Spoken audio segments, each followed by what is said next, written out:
All right, what is up? And welcome back to another episode of the 4 Men podcast, where I'm sitting down with some of my best friends. And today I'm super excited to talk to one of my friends who I've honestly, I don't want to say I've known the longest, but I would say who I'm closest with that I've known the longest. So Jackson Speaks, welcome to the podcast. Christian, thanks for having me, man. This is going to be awesome. Really excited to be here. Out of everyone I'm going to have, me and you, I would say we go back the furthest. From a standpoint of friends that I'm still close with. How about we can say it like that? Yeah, that's great. We say it like that. Well, yeah. Jackson is a husband. I would say you're a soon-to-be father. Your wife is pregnant, but you haven't gotten in the thick of it yet. We were mutual groomsmen in each other's weddings, and Jackson is a very successful entrepreneur.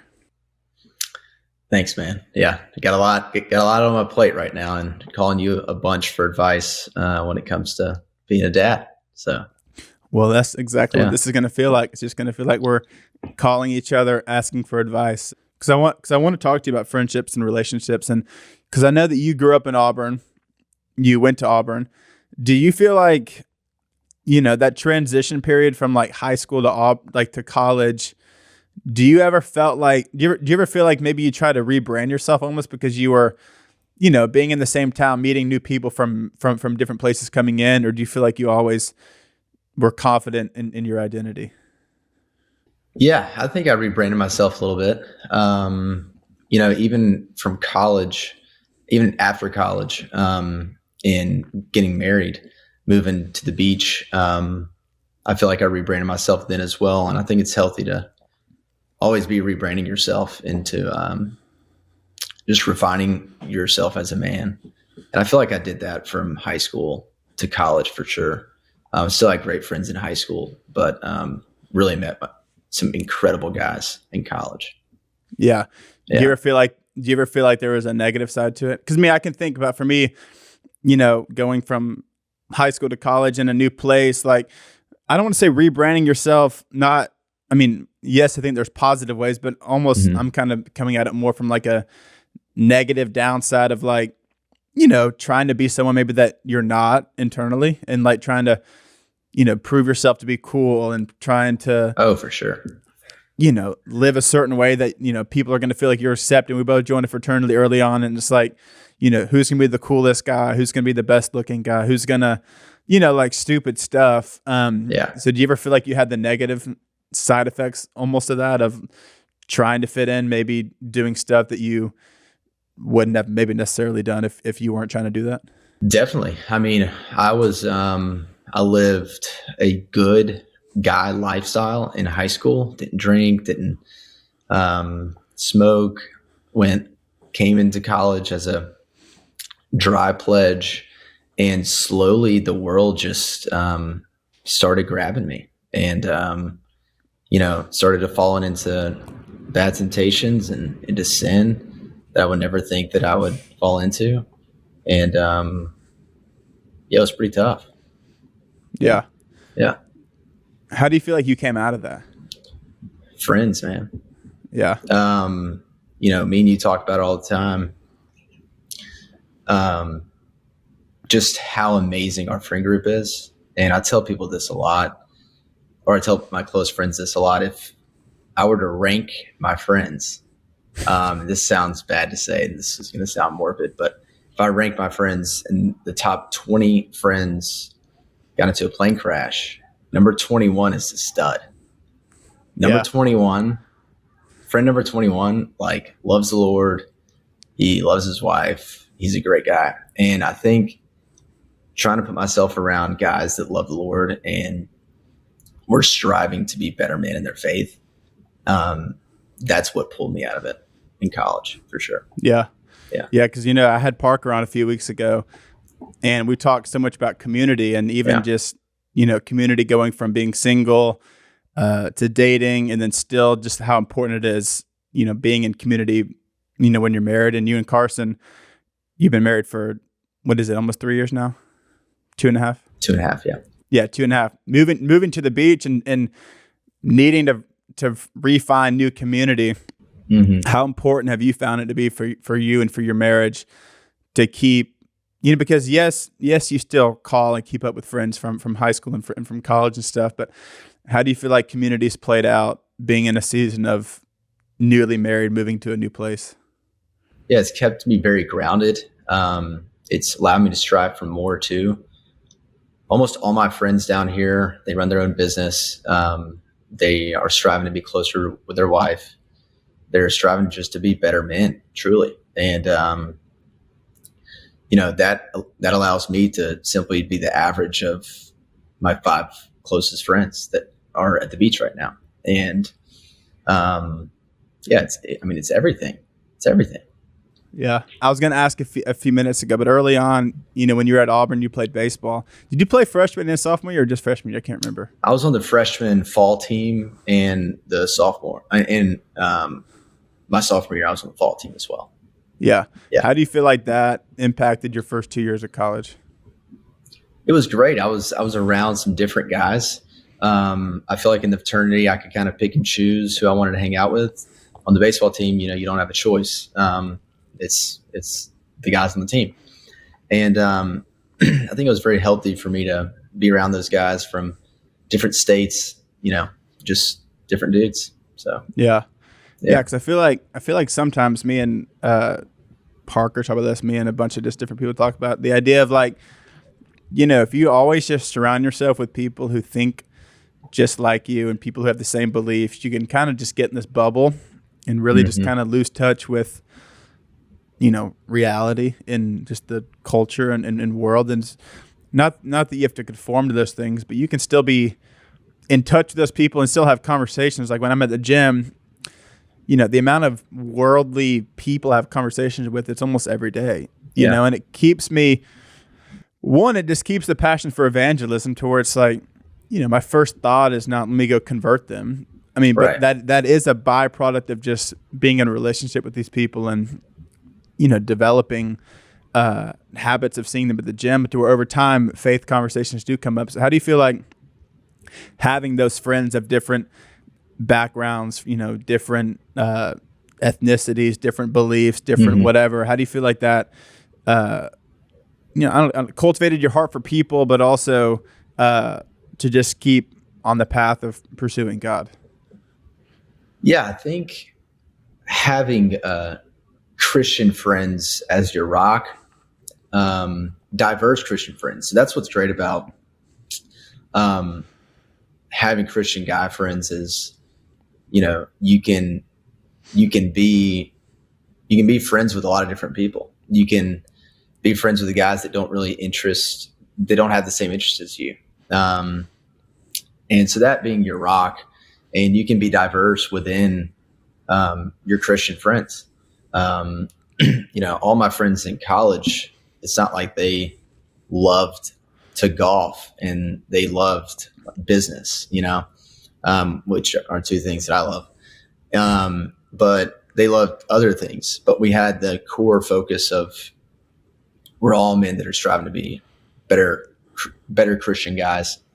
And going off of that, it's easy to go off and become friends with other people because you have your rock, and you can easily bring those guys in. Anybody from the world, you can bring them into your rock because you have such a diverse rock, and it's just incredible to do. That's what I found in college. It was later in college, obviously, but whenever me and you got closer and our friend group, and it's just so valuable to have that. So we talk a lot about pornography on this podcast because it's really just something that I've struggled with in the past. A lot of my guests have struggled with in the past, and even just a lot of my friends. And so throughout high school and then even early on into college, pornography was something that I really did wrestle with. And I knew at the time that I shouldn't have been, looking at it. But at the same time, everybody that I knew was struggling with it. So I really just kind of got lost in that phase of everyone I knew was doing it. And I knew better, but I didn't really necessarily have many guidelines to help me. And if I would have known about covenant eyes when I was in high school or college, it really would have helped me from a lot of pain, a lot of confusion that I ended up struggling with later on in college, and even in dating and engagement and marriage. And if I would have had this in high school, it really would have helped me from a lot of stumbling, from a lot of temptations. And that's why I think this would be a perfect thing for you. If you have ever struggled with this, if you're struggling with it now, or if you're worried that maybe sometime in the future you might backslide. And we all need biblical accountability, especially when we're by ourselves for a lot of times. Maybe we're not always going to have our friends around us to help keep us accountable. And we are always on our phones. Screen time is higher than ever. And what that means is that we're on our phones for a lot of the day. And a lot of times we're isolated. So we need some extra accountability. And that's why Covenant Eyes, for me, it's been super helpful. And for those I know, it's been super helpful to have a platform that helps prohibit stuff that you might be tempted to look at. And if you choose so, when you sign up, you can choose an ally who will receive your device reports and walk with you towards a life free of porn and the life that God has blessed for you to live. And that's really how Covenant Eyes works, is through accountability and just having something that can keep you accountable when you're by yourselves. And freedom and healing can be found today when you sign up. So don't let shame keep you from the life God has for you. Take back your life, your marriage, your relationships. Try it for free for 30 days by visiting covenanteyes.com and entering promo code Huff at checkout. There's an app, but you're going to want to sign up on the website first. Go to covenanteyes.com, promo code Huff at checkout. What do you feel like living in the fraternity house did for you? Because, we talk about a lot, this idea of evangelism, to where there are certain people who are built, maybe not, I don't know if built's the correct word, but there's certain people that are designed to where, Jesus brings you out of places that, maybe that you used to struggle with. So for someone like you who maybe didn't necessarily struggle with all of those things to an extent, how do you feel like living in a fraternity house where it is super worldly, people are, listening to secular music 24/7, always having girls over? How do you feel like being in that environment, shaped your faith, but also made you have those deeper conversations? Because some people could never live in a fraternity house because they would be, getting drunk all the time or lusting all the time or whatever. How do you feel like transitioning to where you lived there, to where you could still be strong in your faith, but also be a light in a place that is super, just by and large, worldly? Yeah, I think it was guys that lived with me that wanted the same thing that I wanted, and that was just to be a better guy and to grow closer to the Lord. And I couldn't have done it without those guys. And you know who those guys are. And that was very important. I could not have done it on my own. I wouldn't recommend anyone like, hey, you should go to this college and just move into a random fraternity house without having any solid guys around you. So I think I couldn't have done it without those guys, for sure. Couldn't have done it alone. Yeah, I don't think it would have been no, if you did not know anybody, just moving into a fraternity house where there's something going on 24/7, I would not recommend that to anyone, no matter how steadfast or strong your faith may be. Because yes, your faith is obviously so important, but also at the same time, you don't want to necessarily just live in a place that can be such a stumbling block, especially if you don't have people around you who are going to call you out for stuff or who are going to encourage you in your walk. I do think that specific people are called to specific places where you can go be a light, but at the same time, community is so important to not, slippery slope down to where you're, doing the same stuff that the next guy's doing. Right. And I can attest to that, man. Even, my junior year when I lived with 7 or 8 guys, probably 8 guys. I'm not going to count them all right now. I think it was 8 guys. Eight guys of us lived in this house, and we had Bible studies once a week. We had a freedom group series. We were all super close. Then my senior year, I lived with you and my cousin Xander, who's also one of our best friends. And just the importance of, community. If I would have lived without those 8 guys my junior year, if I would have lived without you two my senior year, I don't think my faith would have been as strong as it would have. I don't think my relationship with Sadie would have been as strong as it would have, because I had guys around me. Yes, I have friends outside of those that I live with, but in a close, tight-knit circle, to bounce things off of, to talk about things I'm struggling with or to ask advice from. I think that people can sometimes undermine that level of community. And I know that for me and you, just how vital it was for us in college with, all the pressures and everything, having good, solid dudes around us to do life with, how much it increased our faith and just encouraged us on our walk. Mm-hmm. And also, who you live with in college is really important. A lot of struggles and sin in college happens where you live. Like when I lived with you and Xander, if I was smoking weed and coming home drunk at night, you guys would have easily seen that, because it's where I live. And it would have been super annoying. If I was taking girls home, that would not have been acceptable, and I couldn't easily fall off. Yeah. And it's just so valuable to have a tight knit group of friends in where you live.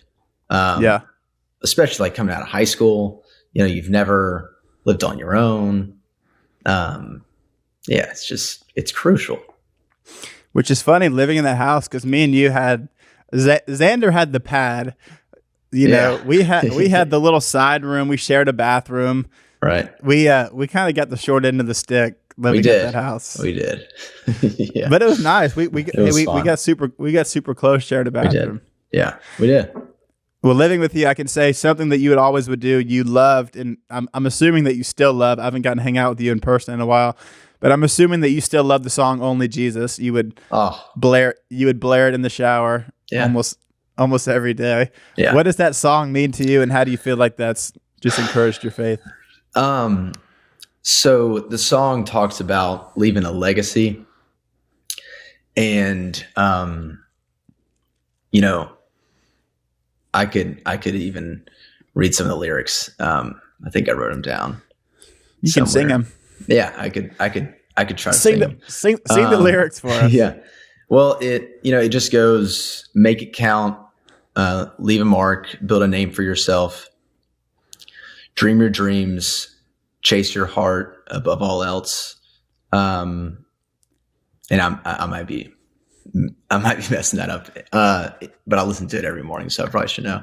But really the basis of the song is it's all about building a name for yourself, and talking about how, that's wrong, and how at the end of the day, we're going to be forgotten. And Jesus is the only legacy that we can truly leave behind.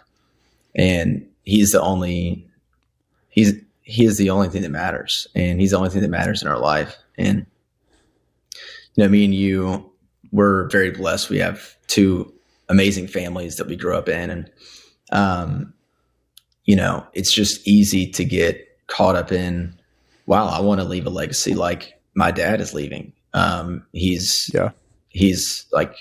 done well, and has a great marriage, and, you can get caught up in good things and that aren't bad things. Man, I want to do really well financially for my grandkids, my great grandkids. But that can easily I can get caught up in that way too often, is, I'm striving and working hard to build this and build that, when really the only thing that matters is Jesus. He's the only legacy that we can truly leave behind to our kids, and teaching our friends and family about him. It's everything. So, yeah. And like you said, those things aren't bad, but it's more like, do you want your grandkids, your great grandkids to remember your marriage and your faith, or just the fact that you were successful and you left them, a college tuition, there's so much, the repercussions of your faith and your legacy and your marriage and the way that you parent, the way that you love, that speaks so much more volumes than just that, oh, my great granddad was super successful. Right. Exactly. Knowing that I'm going to be forgotten, it gives me a lot of freedom to truly take risk and do my best. It's just, it's such a special thing knowing that no one cares about Jackson Speaks in 200 years, but I bet in 200 years, there's going to be controversy over the Super Bowl commercial that talks about Jesus. Like he's still going to be around. I mean, he is all that matters. And, I was telling you about, Commodore Vanderbilt. He was one of the wealthiest men in the 1800s. And at one point he was wealthier than the U.S. Treasury. And in the 70s, just 3 generations later, 120 of the Vanderbilt University, 120 of the Vanderbilt family came to Vanderbilt University. And there was not a millionaire among them. And it just really goes to show, legacy, it doesn't matter. All this work that we're doing, it's all great things, but truly the only legacy that matters is Jesus. So if you follow me on social media, then obviously you see that I'm a big fan of ice baths, and it's really a trend right now. Every time I go on social media, I see someone doing a cold tub, and I know that I'm not the one that started the trend, but I've hopped on with it. And my first cold tub experience was probably 3 years ago, and it's one of my favorite things I do, for whether it's for recovery or just for an adrenaline rush. So if you're wondering what an ice barrel is, it's a cold therapy training tool that makes it super easy to incorporate ice baths in your routine. And some of the benefits are better recovery and performance. It improves mood and brain function. It helps alleviate depression and anxiety, activates the nervous system, pain management, helps reduce inflammation, and it helps improve your heart rate variability. And what I also love about Ice Barrel is the unique, sleek design. Right now I have it sitting on my back porch. It does not take up a lot of space. It's lightweight and it's super portable. And there's a spigot on the bottom so you can drain it out super easily. And I love how you can get it for as little as $90 a month. And it's durable, compact. It's made in the USA. And it's also made of 100% recycled material. And I worked with Ice Barrel to help get y'all $125 off so that you can try it out and see if you like it as much as I do. I threw a link in the show notes, and you'll see me sharing more on social media too. You can go to icebarrel.com/Christian and use code Christian to get $125 off. Ice Barrel offers a 30-day money-back guarantee and 100% satisfaction. Again, that's icebarrel.com/Christian and use code Christian to get $125 off. Get colder, feel better, and let me know what y'all think. I do want to talk to you about business because, I feel like a lot of it's almost even similar in fitness. If you're on social media, most fitness stuff you see is just super worldly. It's super I would say toxic, just, shirtless, or if you're a woman, posting inappropriate things and looking at my body, it's just a worldly thing to it. And the same with business. If you see clips from business people, it's just dog cussing and talking about making money and having sex and drugs and whatever. And it's well, that's terrible. So there's few Christian people being a light in fitness, but also being a light in, business and finances. Yeah. How do you feel like you've kind of created a niche to where you love business, you love entrepreneurship. That's what you studied in college. You're honestly super successful, but at the same time, you're not arrogant with money or being successful, and you're super humble, but you're also doing well. How do you feel like you maybe don't idolize, maybe the way I try not to idolize fitness, you try not to idolize, being the best realtor or selling the most property or whatever? Yeah. Again, I'm not perfect. I struggle with pride all the time, when it comes to business, and I can easily get caught up in, I'm doing this for my family. I'm doing this for the Lord. And the reality is the Lord doesn't need, another million. I mean, he doesn't need my money. Because it's not my money anyways, it's his. I'm simply just a steward of what he's given me.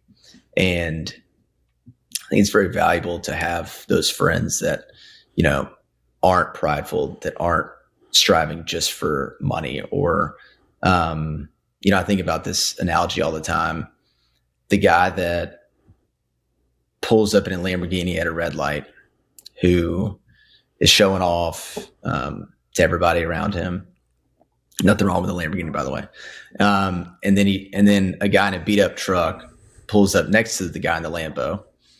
But the guy in the beat up truck has $10 million in his bank account. And he looks to the left and goes, I could buy 50 of those like tomorrow. Yeah. But he's saying that in his head.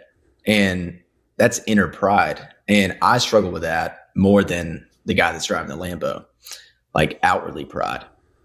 Yeah. And I feel like it's prevalent in the South.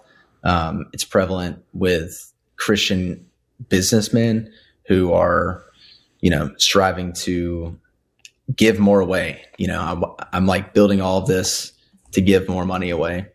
And really, I think it's just really important to just simply be a good steward of what the Lord has blessed us with and to work really hard for what he's done. Yeah, I love he shared that example because there's so many nuances and intricacies of life and faith like that. You could be, like you said, the dude driving the beat up truck, and internally you're like, well, I could buy, 50 Lamborghinis, whatever, but I'm not doing it, which is prideful. Yeah.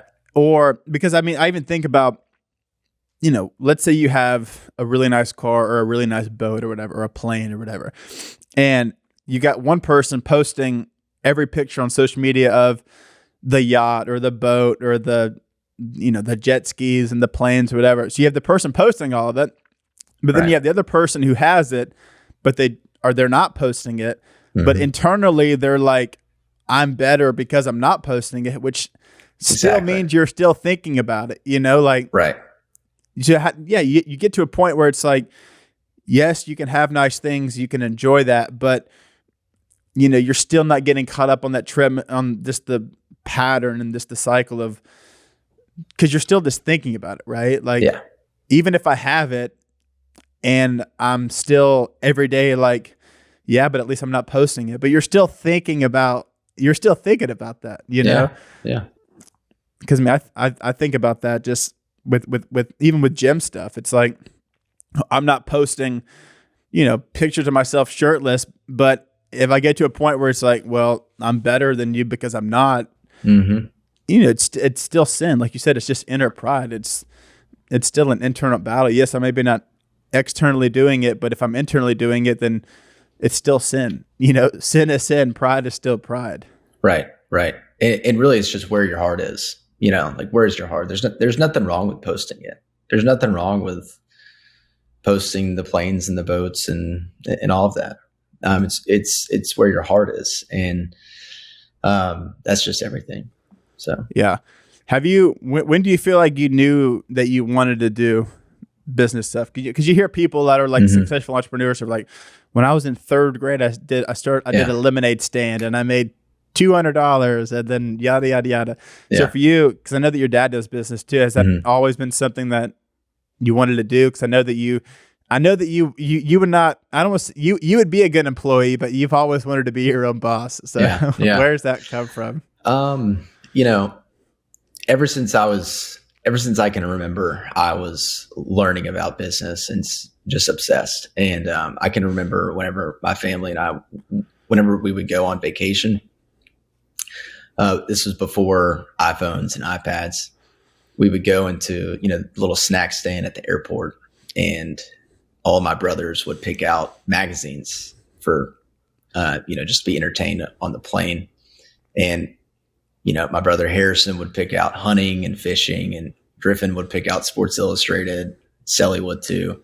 And I would pick up Forbes and, not even understand what I'm reading, but I was just so interested in it. And, ever since probably 12 or 13, I have always had some sort of business.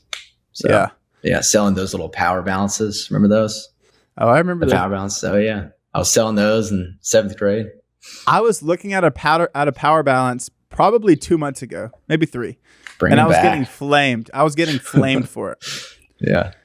Sadie was like, you can't wear that. I was like, because they have like new colors. There's like, I really wanted this like black one, which they probably had this back in the day, but the power balance was like red. They had like a red one and like a gold one. Yeah. And I was like, that thing is sick. Yeah.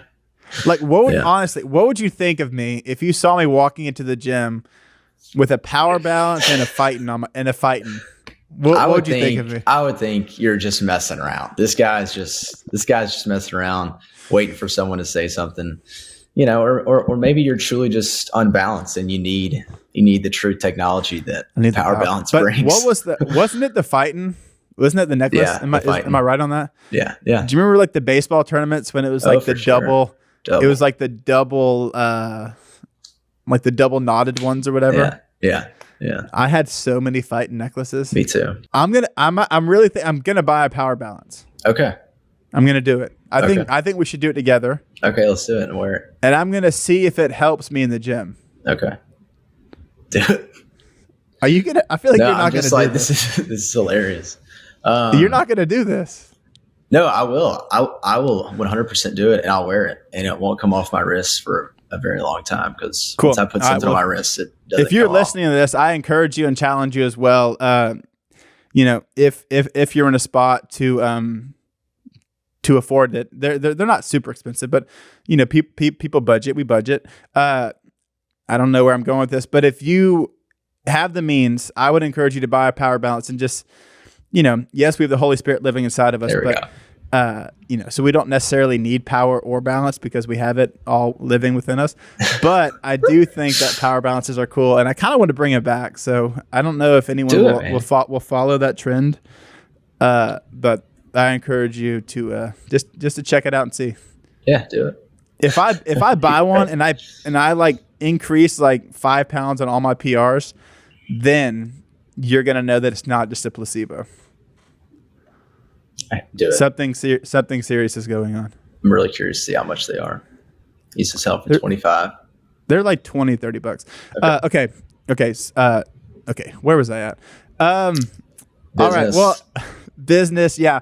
So because honestly, for me, something I think about all the time, and I can kind of wrestle with it.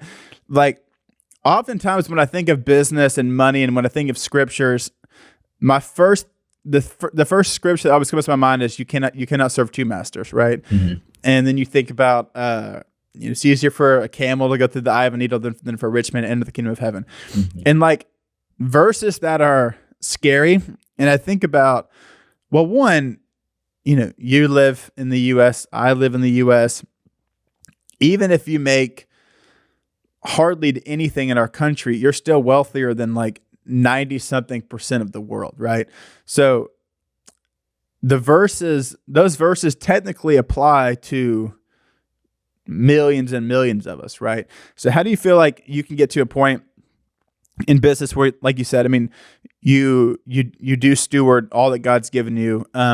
Yes, it's His money. You want to be, you want to be sure of that, and you want to help steward that. But how do you feel like you get to a point where, in your heart, you're not serving the Lord and you're not serving your title or your job or your finances? It's just really hard. It's very difficult for a successful person in America, or really anyone in America that's in business, to day in and day out not be prideful, day in and day out strive for what the Lord truly wants for us, and steward well. I've got some houses in Montgomery, Alabama, and I was convicted a couple months ago that I've just not been stewarding those houses well. Some of them are vacant. I've not been renovating them the way that I should, and I was just really convicted by that. And over the past few months, we've been renovating the homes, and now we're about to sell some. But anyways, it's so important to steward what you have very well, not just in your marriage and friendships, and in your relationship with the Lord, but also at work. And, the Bible talks about work all the time, and it's a very important thing. We spend more hours of the day, we spend more years of our life at work than we do with our loved ones. So I just think, we should we should really strive to do our best there. How do you feel like spiritual routines and disciplines help impact, you in business? Because I know living with you, you read, so many business books, listen to so many business podcasts, listen to business audiobooks, whatever it might be. How do you feel like still carving out time to learn more about business and be successful? How do you feel like being disciplined, maybe first thing in the morning spiritually or throughout the day spiritually, whether it's reading or praying or whatever you feel like you might do, how does that impact business decisions you might make, or your outward view on success or whatever? It humbles me and brings me to a state of this. None of this is mine, and I have not done any of this without him. This is not Jackson's legacy. This is not Jackson's wealth or Jackson's businesses. And if I don't do that in the mornings, it's a different day. It's a tough day. And just leaning on him throughout my day is everything. And starting the day in his word, reading a proverb a day, and then reading whatever I'm studying, is just crucial. It's simply crucial. And I've gotten better about praying throughout my day. And busy men, successful men can do life day in and day out with the Lord. It's not, I've got to do 30 minutes in the morning and then I'm going to work for 10, 12 hours throughout the day. Then I'm going to wake up and do the whole thing over again. It's the Lord is with you throughout those 10, 12 hours. I did an internship. I don't know if you remember the internship in Michigan. I remember the internship. And I sold books door to door. It was a grueling, very difficult internship. And I've never worked harder than that summer. And I've never been closer to the Lord either. He was with me every minute of that summer. And it was 90-hour weeks every single week. And I could not have done it without him. And it really, it's incredible. I would have never thought that working that much would grow me in my faith that much, but it truly did. So, and a lot of that was because you didn't have your phone, right? Wasn't that? Yeah, I didn't. Yeah. Well, right. Didn't have my phone all day. Mostly all week. Yeah. Wasn't that right when you and Carson started dating? It was. Yes. I would call her every Sunday. Because that's when I would have every my Sunday. Phone. Yeah. See, so not only that might have also been why your relationship with the Lord was so strong, because you were also, being dependent on him throughout the week, but then you were having those healthy conversations once a week, and it was not overbearing early on. Right. Of course. Well, I do want to talk to you about marriage real quick. So I feel like, everyone that gets married, it, at least for me and most conversations I have with people, it's the most sanctifying thing ever. How do you feel like you've been sanctified more in your faith since getting married? And what are you most nervous about / most excited about stepping into a season of, I don't want to say a season, stepping into a chapter life of fatherhood, chapter of life? Getting married, if you're dating someone and you love the Lord, it makes sense.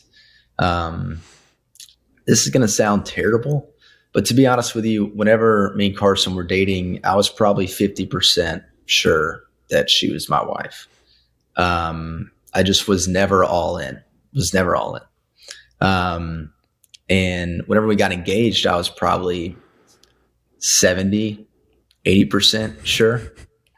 And I know it sounds crazy, but I just wasn't all in,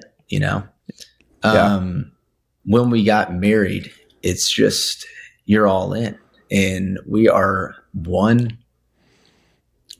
It just makes sense. And it's the most special, beautiful gift from the Lord. If he has called you to marriage. And, I've just learned so much through it. It's been by far the best gift. It's incredible. When you got married, you were 100%. 100%. 100%. 100% on the wedding day. 100%. Yeah. 100% on the wedding day. Yeah. Yeah. I know it sounds terrible. That does not sound terrible. I mean, I feel like most people, most people get at their wedding day, they're still like 50-50. So you're doing better than most people. Yeah. Well, I think the most dangerous thing is if you are, I don't want to say 100% in when you're dating, but that could lead to, maybe some premature difficulties because you're truly not one. You're not one until you're married. Yeah. Well, certainly if you're putting expectations on, if you're like, well, I'm 50% now, but I'm just hopefully when we get married, I'll be at 100 and then whatever. And it's like, just because you get married and have a ring on your finger does not like you still have the same problems, you still have the same struggles, the same insecurities. Like, just because that happens does not mean that everything is amazing. It's same with having a kid. It's not like when you have a kid, it's, oh, now he's finally going to love me, or then we're going to be closer than ever. It's like, no, that's still very, very difficult and very sanctifying, and still challenges.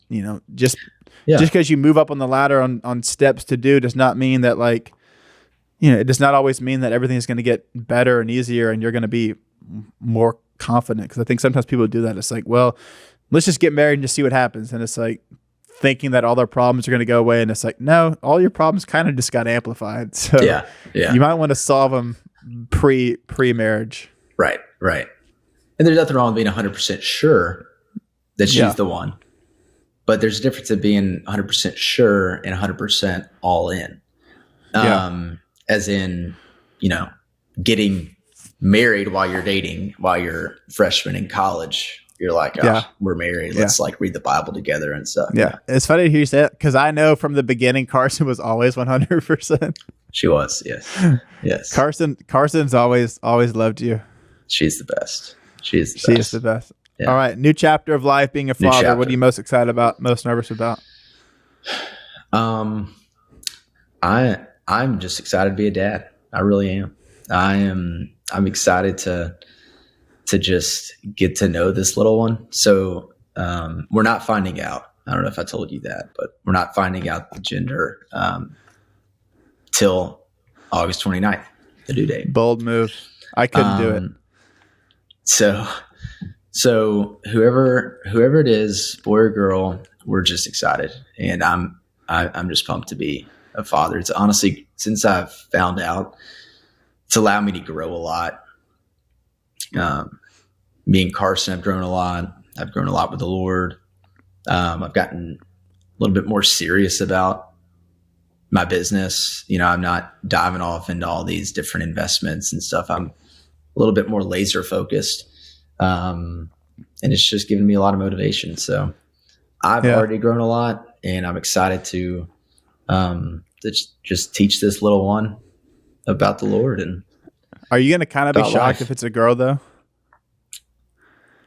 No, I'm not. So right when I found out, because for those listening, Jackson has 3 brothers. You're one of 4. Yeah, 3 younger brothers, and Carson has 3 brothers too. Yeah. Yeah. See, so same for me. Like my mom has brothers. My dad has 3 brothers, and then he has a younger sister. And then I just have a brother. Mm-hmm. So I was like, I was dead set on it's going to be a boy. And then we had when we found out Honey was a girl, it was not that it was like a big like shock of it. I wasn't like disappointed or sad or anything, but I was like, I really just thought it was going to be a boy. And then obviously we're having another girl now. So I might never get a son. And it always offends Sadie when I like say, I want to teach them how to play sports. She's like, well, you can still teach our daughters how to play sports. And I'm like, but it's different. So she low key gets kind of offended when I say that. So, and here I am saying it on the podcast, which, whatever. It's called Sadie's an athlete. That's why. That is true. That is true. Yeah. I feel like it's going to be a boy though, but that's just my opinion because of all your brothers. But if it's a girl, it's going to be incredible. I'll be calling you a lot. You will be. Well, you still call me a lot. We still keep up all the time. That's right. We do. All right. Well, Speaks, anything you want to end on? I mean, I typically don't do this, but anything on your heart you want to share? I mean, first off, just want to tell you, there's no one that I know that is better at following up and keeping up with friends than you. Well, thanks, Speaks. Seriously. Means a lot. Thank you. You know, me and you we've been very blessed to have hundreds of friends, and no one's better than you, truly. Like, you keep up by far the best. And he speaks wisdom. He speaks wisdom. I don't know if that's a thing.